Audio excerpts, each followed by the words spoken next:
وا بڕیارە کۆمەڵی ئیسلامی کۆنگرەی چوارەمی خۆی لە شاری سلێمانی ببەستێت. ئەندامانی سەرکردایەتی و مەکتەبی سیاسی کۆمەڵ باز لە گۆڕانکاری جیاواز و گرنگ دەکەن.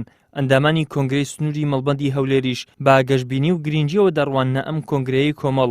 داوا دەکرێت کۆمەڵی ئیسلامی وەک چۆن لەلایەن زۆرێک لە هاوڵاتیانەوە ئومێدێکی گەشە ئاواژ ببێت با فریادڕەسی ئەم دۆخە چەقبەستووە کە هەرێمی کوردستان تێکەوتووە.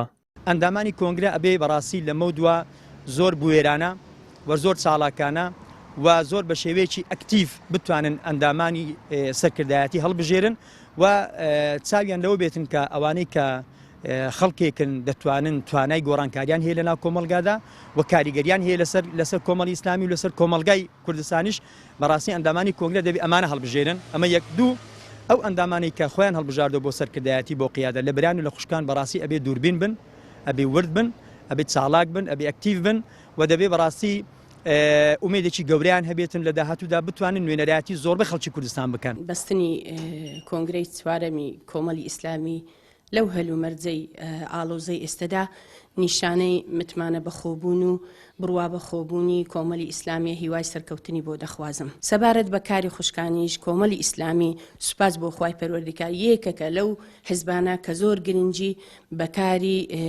خوشکان دەداتن و گرنگیەکەشی سەرچاوی هەڵقوڵایە لەو بنەمایە شەرعیانە و ئیسلامیانەی کە خۆی پەیڕەوی دەکات لە هەموو بەرنامەکانی.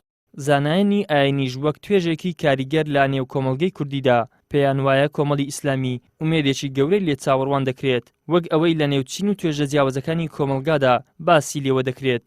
کۆمەڵی ئیسلامی سوپاس بەخوای پەروەردگار لەوەتی ئێمە دەیناسین و لەناو ئەو حیزبە کار دەکەین حیزبێکی ڕەسەن بووە، حیزبێکی بەمۆقیف و هەڵوێز بووە. ئەگە برێم هەتاوەکو ئێستا تاکە حیزب تاکە کۆمەڵ تاکە جەماعە کە مەبدەعەکەی نەگۆڕاوە و بەدامەزراوی ماوتەوە بەولادانە کەوتووە تەنها کۆمەڵی ئیسلامیە. بۆیە جەماوەری کوردستانیش ئومێدەکی یەکجار زۆریان بە کۆمەڵی ئیسلامی هەیە و ئەم کۆگرەی چارەم کە بەڕێوەیە کە بڕیارە لە 18 و 19 مانجیەوە بەڕێوە بچی کە ئومێدێکی زۆرمان پێ هەیە و میلەتی کورد ئەمڕۆ لە قەیرانێکی زۆر ناخۆش و ناڕحەتیدا دەژی چاوەڕێ دەکەن کەسێک بێ فریایان بکەوێ ڕزگاریان بکەێ. کۆمەڵی ئیسلامی کوردستان لە ساڵی 2001دا ڕاگەیەنرا و تا ئێستا 3 کۆنگرەی بەستووە وا بڕیاریشە لەم مانگەدا کۆنگرەی چوارەمی خۆی ببەستێت. لە ئێستاشدا زۆرینەی کارەکانی خۆی بۆ بەستنی ئەم کۆنگرەیە تەواو کردووە.